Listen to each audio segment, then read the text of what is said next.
Welcome to Strung Out, the podcast that looks at life through the lens of an artist. Your host is the artist, writer, and musician, Martin Laurence McCormack. Now here's Marty.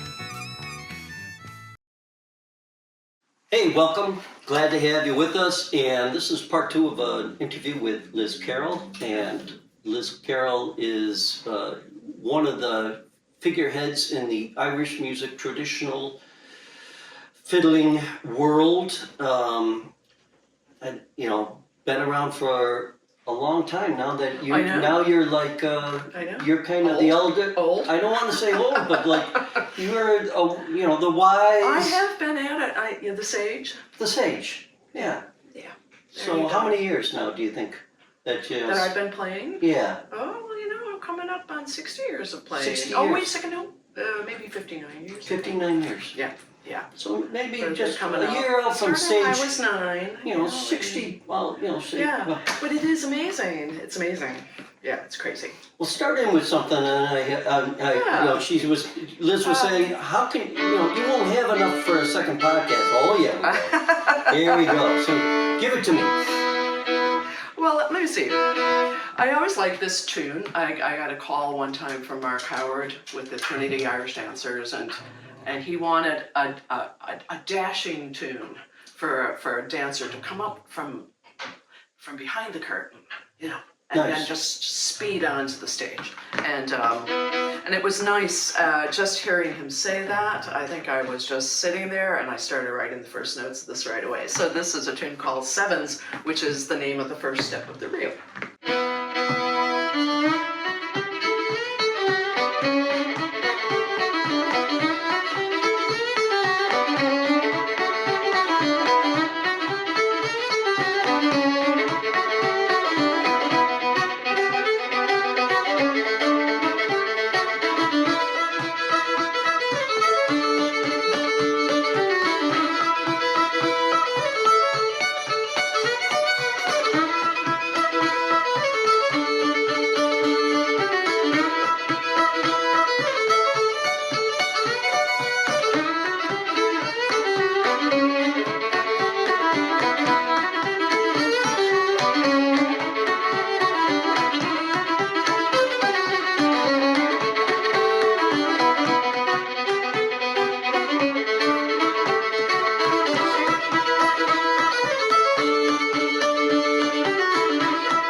Oh, Lordy. Wow. Did I say it's early? Yeah. Well, Hanging on for dear life there. Musician early, yes, it is. It's a little early, yes. Yeah, yes. Hopefully a forgiving audience. I always ask people playing what describe their instrument. What's the pedigree on this thing?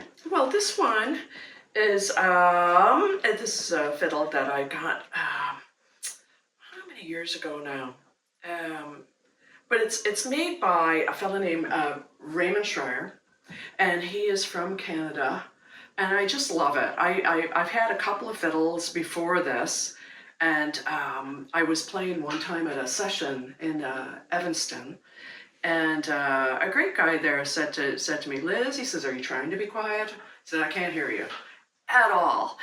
And I think there is, I think people used to have pretty awful fiddles, pretty quiet fiddles, for sure. If not awful, if not cheap. Right. And I think more and more of the players, as time has gone on, are getting better and better violins. So I had like I say, a fiddle early on, and then I had, which was a German fiddle, and then I had a French fiddle, and Raymond Schreier, his brother is Pierre Schreier, who's in fact, all of them are fantastic, Canadian fiddle players. Yeah. So they play Quebecois, but they also play, just wonderful, almost like country fiddling. Yes.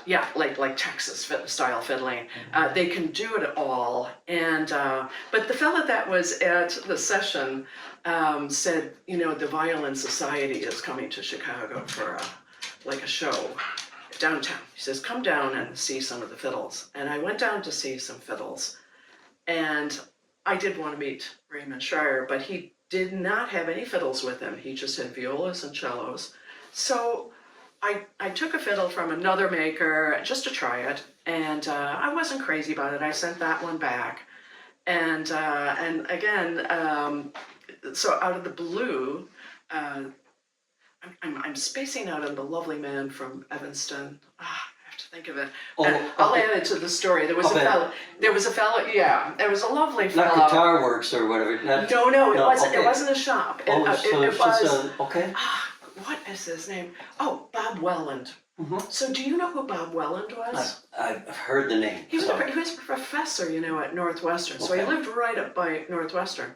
But he played the auto harp. His daughter, Adele, also played the auto harp, and they all knew Brian Bowers, and they knew the folk scene. And Bob himself was making harps and had wonderful connections with harpists in Chicago. But it was him that said, I can't hear you. You need a better fiddle. And so we meet Raymond Shire. I go home with the other fiddle. I send the other fiddle back. And then out of the blue, Bob called me and he says, I just received a fiddle in the mail from Raymond Shire saying, I think Liz might like this fiddle.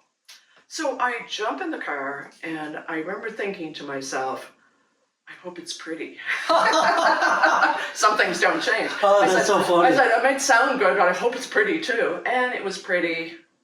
And it sounded great. It has tremendous volume on its own, which is great. It's nice, it's very even, you know what I mean? Like even, it's like... Yes.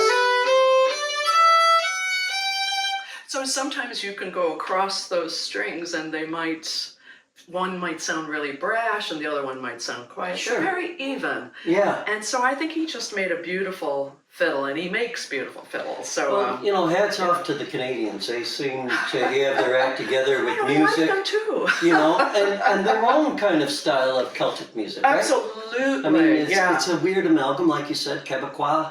Yeah. And Cape Breton. And Cape Breton. Cape Breton. And have you ever gone up for the Celtic colours? I have. Yeah. Okay. Yeah. No. Yeah. That's what I thought you really meant when you said they're doing it right. Well, they are. Because they are, yeah. Doing that is where you feature a great time, and they really pay attention to their own music. So when you go to that festival, it isn't like there's nobody from Cape Breton in this festival. They're everywhere, and they're tremendous fiddle players. I think you know that.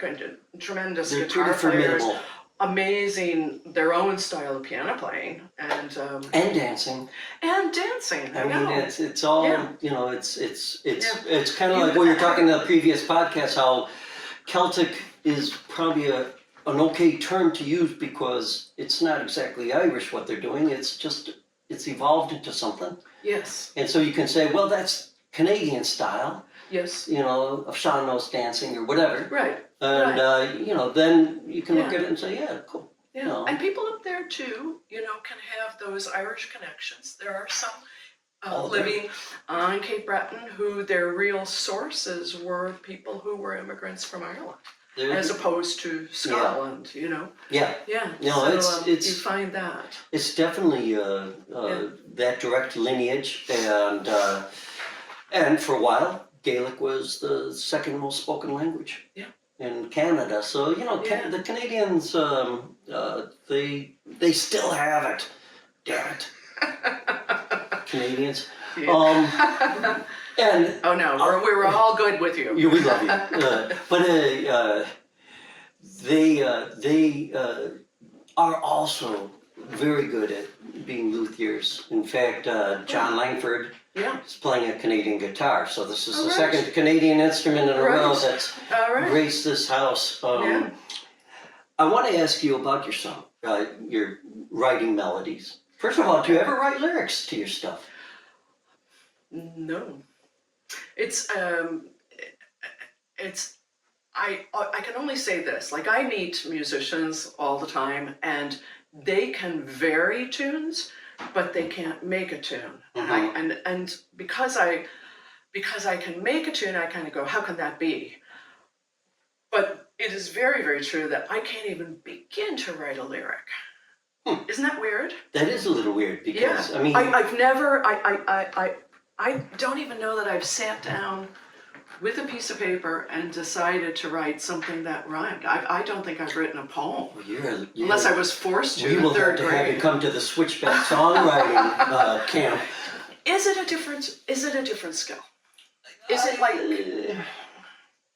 I don't know. I don't think it is. I really don't. I think Yes. one is a continuation of the encourage other. me. However, being, a Right. traditional music player, you don't necessarily ever have to write a lyric. It's more important to have the melody. Yeah. And I don't know. well, I like the, when I take a look sometimes at like the teams of people who were writing in the States in the 20s and 30s, and I guess maybe the 1880s, 90s, when you were getting sheet music, and oftentimes music by this person, lyrics by that person. Right. So I'm very forgiving of myself. I kind of go, that doesn't have to be within the same person. You could actually write a melody, for a song, or you could grab the person and say, please write lyrics to what I just did. But I'm amazed when it's within the same person, I mean, that's a lot of talent packed in there. So those of you good on out, ya. Good on ya. good on you. These anybody out there that's a lyric writer, here's your muse. I had somebody recently. It's just funny how the world just works. I had a tune that was called "The Island of Woods." Mm-hmm. So I had this lovely melody in my head. Wrote the melody. I thought it was nice enough that I have to really not just call it, after Capers the dog. Right. Capers the dog. So I couldn't call it that. It had to actually have a nice, Right. appropriate melody. Right. So I was looking around in Irish history, and there was a point where I turn a page, and it was talking about how Ireland, back in some ancient time, was known as the Island of Woods. And this would be back when it really was forests and not green fields, but Yeah. it was forests. And so I thought, well, the Island of Woods, and back from that time. So I thought that was a great name. So push on now, a bit of time goes by, and a few people recorded that tune now, and I had recorded it.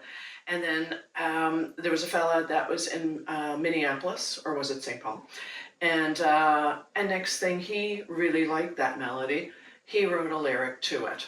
So then there's that. And then my friend Dahi Sproul, who you might know in Minnesota, he learned it for that fellow, and whose name is Barry Foy. And so he learned it, and then he played it, or sang it, at Milwaukee.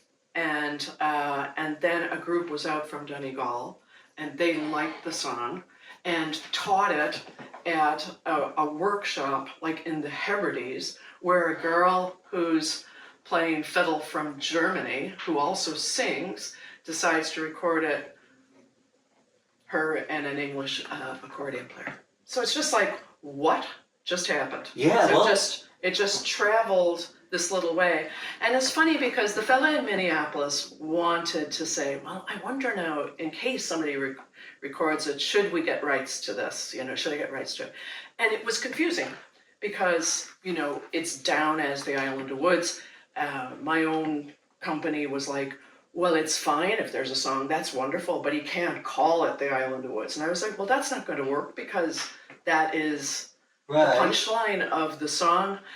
So it was very difficult. But the other thing that I was saying to him at the time, if this is all of interest, but the other thing I was saying to him at the time was that this is folk music. So not only had he written something to this melody, but also just unsolicited, like two people had sent me emails and going, I love that, and I wrote this poem, and I wrote this song lyric, and I hope you like it. And so then you go, well, how can you put a definitive song on this thing that was never a song to begin with?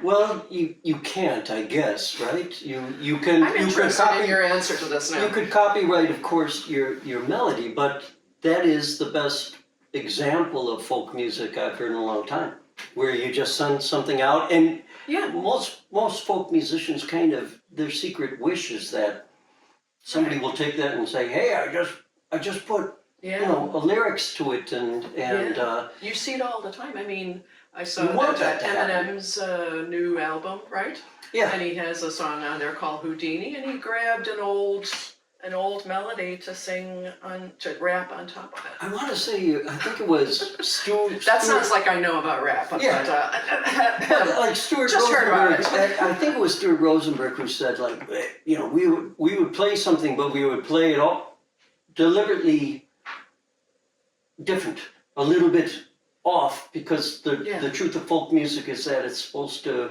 tumble through the big gem polisher of music, and that's what makes folk music fairly awesome in the sense that it can hold its own. Yeah. So, how does Liz Carroll go about constructing a tune? I mean, is it the kind of thing where somebody calls? I mean, obviously, you got called by Mark Howard, and they wanted you to. Like, would you write a tune for this? And I know those are. I think more of that is happening right now. Than it ever did. I mean, I always just wrote tunes because I was kind of compelled. Do you have it like going on in your mind all the time? Or I drag my husband to distraction. So you have a radio in your mind. I can't talk to you right now. I see what's happening. See, I get that. Yeah. Totally get that. Yeah. And so it's kind of, Yeah. It's, but more like recently, like people will say, I've done some projects with that other Marty Fahey. So lots of Martys going on here. McCormack, Fahey, where he's asked me to look at a painting and write something for the painting, which is always a really nice circumstance, like anybody would like this. Yeah. Like anybody would like this. And I've even used that like when I've done like little workshops and stuff, and at some point besides learning the fiddle, you could just talk about tunes and you just kind of go, well, okay, look at that wall, write something for the wall, and if it's a really plain wall, people are just like a very tentative one note, and I'm laughing. But stranger things have happened, right? When I was little, I was always writing little tunes. I think, I have no idea. Sometimes I like to think that maybe it was a challenge, because records are only coming out very seldom, and so you'd learn every tune off that album. Right. And then everybody, the whole community knew that. But you might be dying to do something different with your fingers or something new. So I would always be playing around with little melodies. Well, I want you to play another little melody. Yeah. And then we'll take a break, and then we're going to come back with more probing questions of Liz Carroll, because you keep opening up another avenue of questioning. It's great. Yeah. I've got some questions for you. So let's hear a good one. Well, let's say since I've been playing my own tunes, which of course that's not acceptable in the Irish community either. All right. Yeah. Maybe I'll play an old tune. So maybe it occurs to me to play the Sally Gardens. So maybe this is a great old reel, and would have been maybe one of the first tunes I ever learned. So.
Fantastic.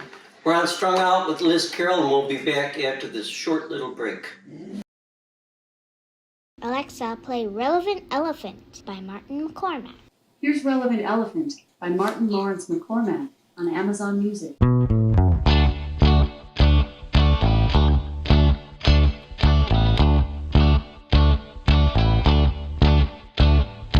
Everybody wants their car to go.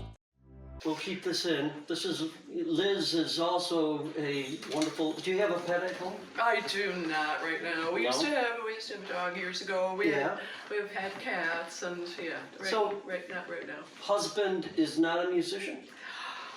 He doesn't play right now, but when we met at parties because he was playing blues on harmonica. Get out of here. Yeah, we were having blues and Irish sessions. There was a friend of ours, Jim Frere, that had just come back to Chicago from living in Sligo with his wife. Uh-huh. And he always had played blues and knew my husband when they were kids. And so when he came back to the city, he was just enthralled with Irish music. I met them at Sligo. I met them in Gertrude.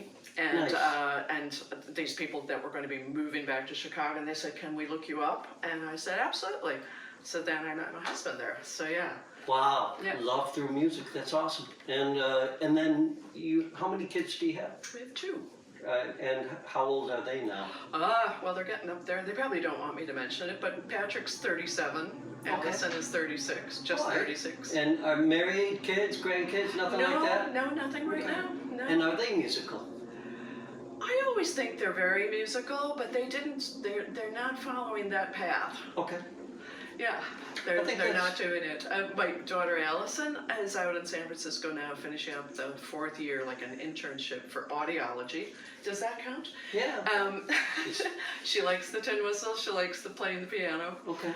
And my son Patrick is our poker player, and he lives mostly in Las Vegas and sometimes Atlantic City. And He's the real deal with that. He's able to survive. He's not. You're not going to see him like on the poker channel. Yeah. Yeah. Okay. Yeah. Like, wow. With the Unabomber look. Yeah. I've watched those things. I could never play poker to save my life. I don't know how he does it. I just can't lose a quarter. I'm so upset. Well, that's true too. I mean, I'm like, if you win something, then you're like, well, I better leave now. Yeah. That I got my $1.50 back or whatever. Yeah. You said earlier before the break that you shouldn't, you're not allowed to play one of your own, but in jest. Before you did Sally Gardens. Yeah, Which you must play that too. Oh, well, there you go. When I was listening to it, it brought back memories of the Banshees, But are you at the point now where, and it sounds like you are, Liz Carroll's music is traditional music? That it's in the it in the pantheon of, I think, it depends on the tunes. Like that reel that I played for you, the one for the dancing group, I'd say, it depends on the musician. Like a lot of musicians would just go, the old guard. But I'm the old guard now. Right. But a lot of people would be like, no. Just because of how it goes, those ideas of,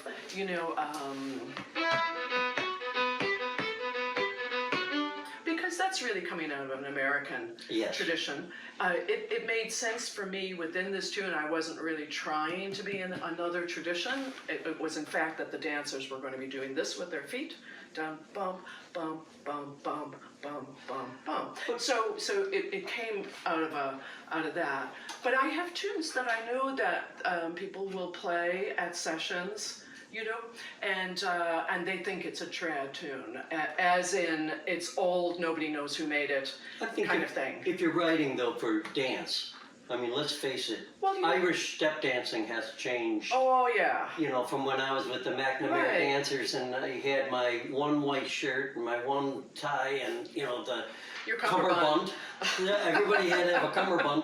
When it's, and now you have this, your flash pots, and you're not going to do, a traditional tune. You can't, because that style of traditional it's not even traditional. It's a kind of a modern Irish. Yeah, I think, So- it depends on who you're, it can, yeah. I mean, if you were playing for a ceilidh, You're right.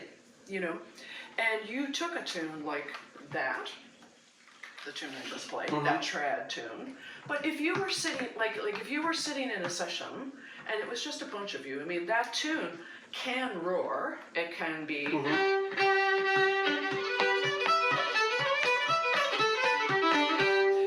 that might be for a ceilidh because they want it to go. Right. But if you sat down at that same ceilidh and you went,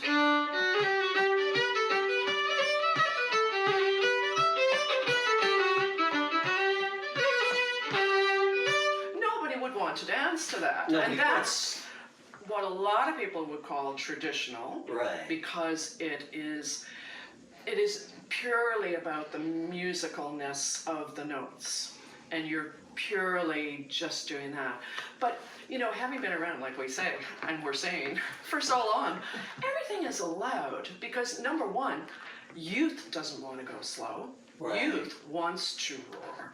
Youth wants to play tunes fast. I wanted to play tunes fast. You wanted to play tunes fast. Sure. And then an audience wants variety. So, like a trad session, you could play reels for 2 hours. I sure If hope you're- that the festival's just heard what you said about an audience wants variety. Well, that's true. I mean, it's sometimes my very dream. sad. Sometimes my dream is that I'd get up on the stage and I'd play a set of reels, followed by a set of reels, followed by a set of reels, and then followed by a set of reels. Because that is more natural than just, Exactly. okay, now we're playing for jigs and maybe we're going to play 6 or 7 jigs in a row. And now we might play another couple of jigs Right. at a different pace. And so that would be natural, but an audience does want variety. So you want to change the timing. You don't want to follow a 4/4 piece with another 4/4 piece and another 4/4 piece. It's got to be. It might be a 4/4 followed by a 6/8 followed by a 3/4, maybe if you're pushing it, and then a 2/4. So you're going from hornpipes to jigs to Right. reels and all of that. So again, what's traditional? But of course. A friend of mine was saying recently, because you've experienced this kind of tough attitude that maybe your tunes are not traditional, you're very forgiving and the friend happened to be a she, but she's very funny, and she was just kind of like, Liz, it's an awful tune. And I go, I couldn't even Oh my say, God. like somebody sitting in my a God. session, they play a tune, she thinks it's a terrible tune, but I'm forgiving. And she's like, you're being forgiving because you've experienced that. She said, but I can tell you that tune is rubbish. And I'm like, but it's not rubbish. I'm being honest. It's Right. not. There's a place for that tune. There's an enjoyment. There's an enjoyment of the fingering of it. There's an enjoyment of that moment. It goes back to your Chicago roots, Liz, because you see something and you're like, it's kind of like the children of the Depression kind of thing. I can make a use out of that. I mean, in some ways, That's musically, really well put. That's very funny. I mean, that's kind of, I think where, in some ways, the Chicago music scene was interesting. We were talking, before about like people like Jim McCandless and the such that they were definitely Irish, but they were. They kind of would say, hey, this will work for me. Yeah. This will work for me, and it became something of its own kind. I think what's interesting is, though, you write very traditionally, and you can write within that. Yeah. Those, Well, I love it. Yeah. Yeah. And so, I don't therefore, ever feel like it's very far away. what is it about musicians and people that are, whoever these gatekeepers are, that say you have to be dead for 50 years before they say, Yeah, Liz I think Carroll. maybe their definition of trad is actually different from what we would call it. If it's in the pocket, we would say it's trad, and we would not be looking at, is it 50 years old? But I think there are a number of people, God love them, that do do want to, they don't want to know who wrote it. It's interesting, isn't it, though? They want it to just be in the ether, but in fact, somebody wrote it. Somebody wrote it. And people loved it, and they learned it. And I mean, there's loads of tunes like that now that I think people would hate that they don't ever get to play that tune again.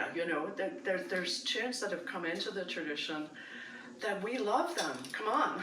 And the audience loves a story. They love to know the pedigree of things. Yeah. Yeah, there's and that so, too. Yeah. have you come out with a book of your own? I have. I've done a couple of books. And where can people buy these? This is the shameless hucksterism time. Do you have a website? I do have a website. I don't know why I never put them on Amazon or anything, but they are on my website. So that's just lizcarroll.com. LizCarroll.com, and we'll make sure it's on the other podcasts as well. Yeah, there's collected and there's collected too. And I'm thinking, that the experience of doing a book is the experience of finding about ink, bindings. But you have so many good you're stories like, to tell. I mean, just from sitting with you now and talking about you, and it's the next generation that's coming up. Let's wind things down with looking at that. Great. Is there hope? Do you see, I'm being very melodramatic, but I mean, Irish music, was it always, do you think the quality of the sexes was there from an early age? Could you be a female performer? Very much so. I guess maybe when you go back to, Ireland, maybe 50s and before it, a lot of the women musicians also, besides being great players, also had large families. Mm-hmm. And I think I was reading it somewhere too, and this was very true. I can remember our early times of going to Ireland, and the wives and their children and us visitors who were female went to one side of the bar, oh, wow. while the men went to the other side of the bar. So, but I think in particular that you had large families, and that's all there is to it. So where maybe the husband and father, if they were inclined, could go out and play a few tunes. Mm-hmm. And maybe the wife / mom of 10 kids, it wasn't so easy. You could be that wonderful player too, but you were at home, and maybe there would be stories. Right. About these women musicians who were lovely and great players. But as time has gone on, maybe Mick Maloney was in the middle of some of this too, just because of a project from years ago, almost the same time as the Greenfields. There was a project that was called Cherish the Ladies. Oh, yes. Which was about, it was about women musicians. Right. And when we started doing that and put on a couple of concerts in New York, not only were there women musicians playing, mostly in the New York area, but just because there were no schools of Irish music. Right. There was a fellow, Pete Kelly, out there, and there was Martin Laurence, and people were taking music lessons, not just dancing lessons. Right. And so that helped. There wasn't so much of that here, a little bit. Noel Rice was doing it. I started teaching fiddle because Noel Rice said do it. And so there was a little bit of that, but I don't think as on the scale of what was going on in New York. But when they had a concert that was called Cherish the Ladies, it turned out that almost every one of those female musicians had a father who was not only from Ireland, but was a musician. And so then there was a couple of concerts that were called Fathers and Daughters. Oh, how cool. And how nice was that? And it's awesome. Again, because of Mick's connection, not only academically, but also in the arts, it was the Ethnic Arts Council in New York City that Right. put on those concerts, I think the same thing was happening in Ireland, but I don't know if there was like schools where there were so many female musicians. There's a lot now, and they're terrific. Yeah. And hats off to Joni Madden for keeping it going. Joni kept it going. Joni totally could see that Irish music as we talked about in the first episode, belonged Good job. on a stage and was worthy of the word music in every way. Yeah. Yeah, that this was not just an It's- Irish music concert, this was a music concert, and that this was Concert, beautiful music. Orchestra hall quality is what Exactly. I guess what I'm saying about real traditional music, where somebody like you could go and sit there by yourself and play the fiddle, and people could sit there and just absorb it and Yeah. love it. Yeah. And so that hasn't. Well, maybe it has happened to some degree, like the chieftains to some degree, but but then again, they also kind of. They bring in the Rolling Stones, and I think part of that is to keep it moving, Well, yeah, But- that was their version of Change the Timing. Let me ask you Yeah, this. from album to album. Looking ahead, and let's just say,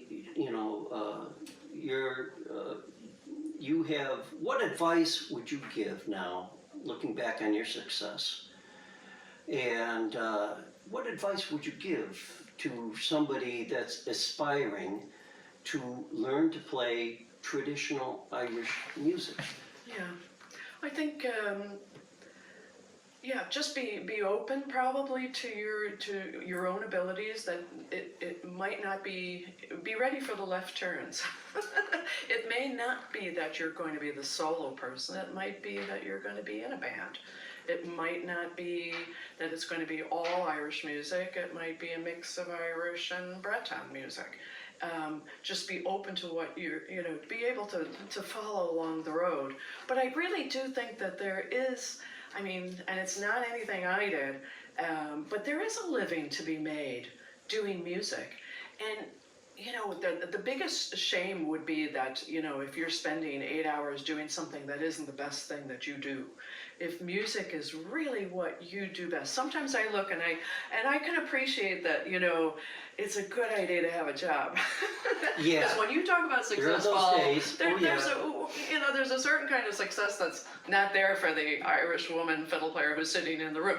But I have had a lovely a path of doing what I absolutely love to do, and to be open that somebody might grab you and say, could you do that? And then you go, Right. yes, and because it might be another path that you might end up doing. But some people do get into an entirely different career, and I sometimes say to myself, well, maybe, they should have been, if anybody should be doing music, it could be that person. But I'm very open to, like, it could be this, it could be that. Remember the lovely movie about the baseball where the doctor used to be a player when he was a kid, but then he saves the little one. Right. How many people in here? Everybody will know the name of this. Sure. Come on, Liz. Come on, Liz. It'll come to me. 45 minutes after, You'll have to put one of those little banners. She's you know talking. what we're talking about. She's talking about it's Iowa and it's baseball. Field and of it's Dreams. Field of Dreams. Thank you. But remember that he took a big turn there. Right. It was baseball, and then he was a doctor. So, I shouldn't say, but there are some people that clearly. It would be a tragedy. I think that's the way he put it. Right. It would be a tragedy if they don't do music, and you can do music all your life. But again, it is something that can be with you, and maybe you're not going to do it for a living until you're 35, until you're 45, until you're 60. I'll have to have you back, because that in and of itself is a whole other podcast about, how to make it in this world financially, because I think arguably living in the United States, you would think land of opportunity, but in a lot of ways it's very challenging to be a musician in the USA, as opposed to like Ireland or Canada or any of these, where there's a lot more culturally. I think they're a little more forgiving and open. Sweden. They're very well. Yeah, you go there and when you go. Oh boy, you named a great country. What support? You've done a little bit of touring there. You've done touring there. It's the one thing here in the States as especially, if we're playing Irish music, it's Right. hard to tell anybody that our government should support that music because it's not American music. It's not the real export. You are actually an immigrant influenced from a different country. See, now we're going back into our Celtic music genre. Yeah, So, I mean, there is some, the Americans, the Irish Americans in some ways took that music and exported it right. I mean, but, we're splitting hairs. We're splitting hairs. That's a really good way of putting it. I wouldn't change anything I've done. I bet Right. you're the same. No, I wouldn't. No. I think, I think in some ways, the most successful musician is the person that, can live in somewhat obscurity. As my producer Lloyd Main said, That's right. he said, you met Lloyd, of course, Yeah, and yeah, and I quote Lloyd, to be respected by your peers, but to walk into a Walmart and not be recognized by anybody. Mm-hmm. And I was like, that was his, and he said it with a great Texas accent, which I'm not going to do, but and I was like, oh man, you know what? That is kind of the definition of success. But you are a journeyman. You are still at it. an institution. And I hope everybody out there that wants to play traditional Irish music picks up Liz's music and starts playing it. Yeah. In every session, everywhere, because that's It's like Guinness. It's good for you. it's good for you. Play us out of the show. I want to thank you so much for being on this podcast. And Keepers, no growling on this. Thank you for having me. Oh, Thank you for having we're gonna me. do it- Thank you again we'll to do it Anya, again. our producer. Right, Anya, you did a good job, and Miss Capers, Capers. thank you for being you. Yeah. All right. Well, I'll finish. This is what I think it might be is a slightly Cajun tinged Nice. tune, and this is from a couple of weeks ago. So it's my most recent Woo. little tune. So All right. it's very Hot off the you press. won't be able to hear the chorus. You won't be able to hear what Before I'm you play it, though, imagining. when But you get this tune, I didn't ask you, do you put it into your phone? Do you write it down? I've done everything. You do with it all. Okay. I've done it all. I'm like everybody else. Some of Awesome. it you write it down. Some of it the whole tune is completely formed. Some of it you're serving the angsting muse. about it for You're serving weeks. the muse. All right, Liz Carroll, folks.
Man, that's great. What do you call that one? No name yet. No name yet. No name yet. There you go. Wow. Yeah, I can feel the bayou on that one. I really can.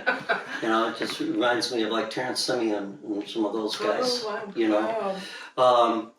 Once again, thank Thank you you. so much for Thank being on Strung Out. you. Oh, Strung Out. you're Strung Out is you're your lovely. name.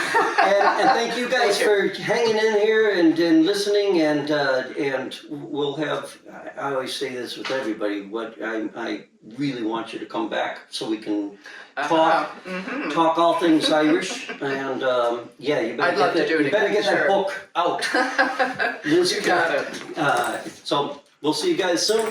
Take care. See you, thank you. Bye. Thank you for listening. For more information about this show or a transcript, visit martinmccormack.com. While there, sign up for our newsletter. See you next time on Strung Out.